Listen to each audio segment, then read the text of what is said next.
কথাটা কয় না কেন? আছে না নাই? রাখেন।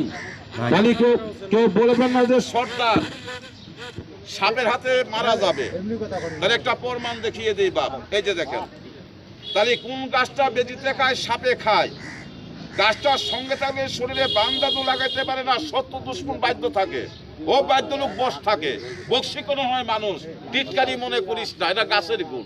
এই প্রমাণটা আমি করে দেই। এই যে দেখেন, একটা পোকা তো পাওয়া যায় পিছনে বাতি ধরে, কি পোকা বলেন আপনারা? অনেক বাবাজি কি কয় জানেন? আমাকে প্রশ্ন করে অনেকে কি কয়, কয় সর্দার এই সাপ তো মানুষের শত্রু। আমি বেদের সর্দার কি বলি জানিস বাপ?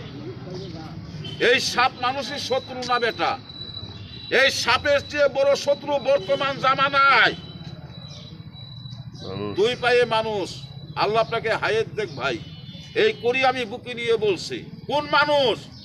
তোর আপন মার পেটের ভাই, তোর কথা মানে না, বাবার কথায় সন্তানের শোনে।